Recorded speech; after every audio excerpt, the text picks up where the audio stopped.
রানাঘাটে মাটির নিচে রয়েছে জ্বালানির ভান্ডার। কয়েক বছর আগে ওএনজিসির অনুসন্ধানে মিলেছিল খনিজ তেলের সন্ধান, কিন্তু এখনো কেন কাজ শুরু হলো না? প্রশ্ন বিজেপি সাংসদের। রাজ্য সরকারের নিয়োগের কারণে পিছিয়ে যাচ্ছে কাজ, দাবি সাংসদের। রাজ্য সরকার কোনো কাজে অসহযোগিতা করে না, বরং কেন্দ্র সরকারের অনিয়ার কারণেই শুরু হচ্ছে না কাজ, পাল্টা তৃণমূল বিধায়কের। রানাঘাটে বিপুল পরিমাণ খনিজ তেলের সন্ধান নিয়ে এখন রাজনৈতিক তরজা তুঙ্গে। তবে স্থানীয়রা চাইছেন রাজনীতি দূরে সরিয়ে দেশের অর্থনীতি ও কর্মসংস্থানকে আরও চাঙ্গা করতে দ্রুত কাজ আরম্ভ হোক। গোটা রাজ্যের বিভিন্ন জায়গায় অনুসন্ধান চালিয়ে রানাঘাটে খনিজ তেল ও গ্যাসের ভান্ডারের সন্ধান পায় ওএনজিসি। এই খনিজ তেল উৎপাদিত হলে যেমন অপর দেশের প্রতি আমাদের নির্ভর ভরসা অনেকটাই কম করতে হবে, পাশাপাশি অনেকটাই নির্ভরশীল হয়ে উঠবে ভারত, তেমনই বাড়বে কর্মসংস্থান।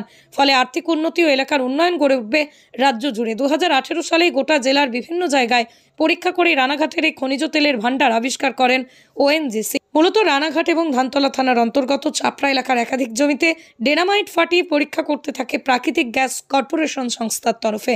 যেসব জমিতে তারা এই পরীক্ষা চালায়, সেই জমির এক মালিক সাধন বিশ্বাস বলেন, আমরা শুনেছি এই এলাকায় খনিজ তেলের সন্ধান মিলেছে।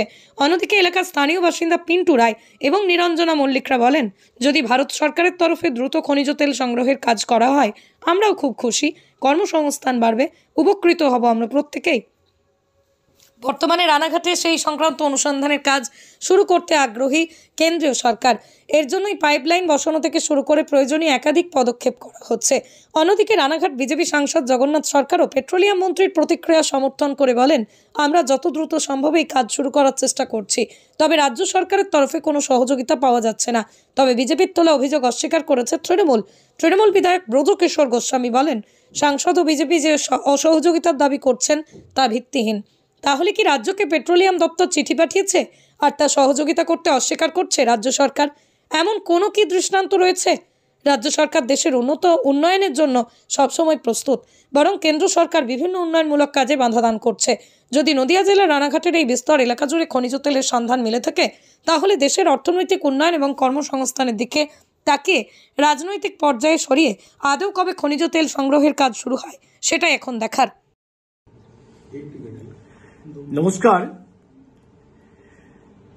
রানাঘাট পূর্বে এবং অশোকনগরে প্রাকৃতিক গ্যাস এবং তেলের যে অফুরন্ত ভান্ডার পাওয়া গেছে, তা দিয়ে ভারতবর্ষের অর্থনীতি দুরন্ত গতিতে উঠতে পারে, তেমনি মধ্য এশিয়ার ওপর, আরবের ওপর নির্ভরশীলতা কমবে। এই ব্যাপারে কেন্দ্র সরকার যথেষ্ট উদ্যোগী হয়েছে। সংসদে আমার প্রশ্নের উত্তরে পেট্রোলিয়াম মন্ত্রী এটা জানিয়েছেন, কাজ চলছে। কিন্তু দীর্ঘদিন ধরে রাজ্য সরকারের তরফ থেকে যে সহযোগিতাটা মেলা প্রয়োজন, সেইভাবে সহযোগিতা মিলছে না। সেই জন্য কাজের গতি খুব দ্রুত হচ্ছে না। আমার মনে হয় কি এর পেছনে ষড়যন্ত্র আছে।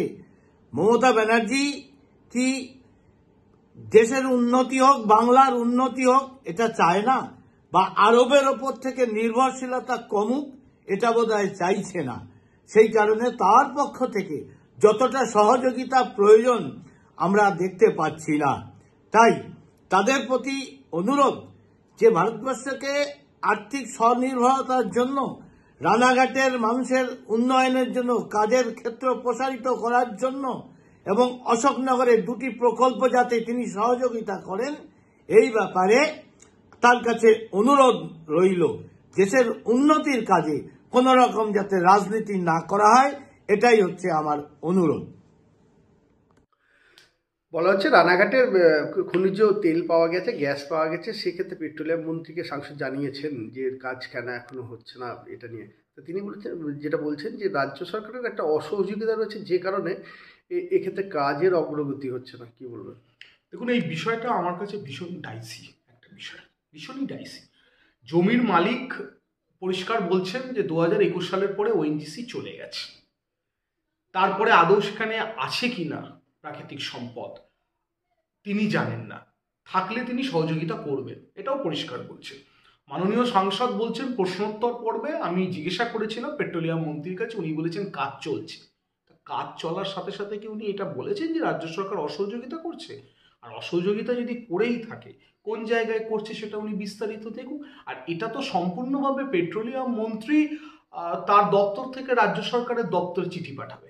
সেটা এখানে তো অসহযোগিতার কোনো জায়গা থাকলে সেই চিঠিপত্র উনি আপনাদের সামনে তুলে ধরুন। জমির মালিক বলছে 21 সালের পর থেকে তার ওএনজিসি আর আসেনি, কোনো কথাবার্তা বলেনি। হঠাৎ করে 3 বছর পরে এই তথ্যকে তুলে এনে কেন রাজ্য সরকারকে বদনাম করার চেষ্টা হচ্ছে আমি তো বলতে পারবো না। এটা আমার কাছে সম্পূর্ণভাবেই খুব অদ্ভুত লাগছে। তারপরও বলবো, রাজ্য সরকার কোনোদিনই কখনো অসহযোগিতা করে না, উল্টে কেন্দ্রীয় সরকারই অসহযোগিতা করে রাজ্য সরকারকে বিভিন্ন ক্ষেত্রে, অর্থ বরাদ্দ করার ক্ষেত্রে, টাকা পাঠাবার ক্ষেত্রে, টাকা দেওয়ার ক্ষেত্রে। যদি এরকম হয়ে থাকে, দপ্তর থেকে চিঠি আসবে, নিশ্চিতভাবে আমাদের সরকার গুরুত্বপূর্ণ ভূমিকা পালন করবে।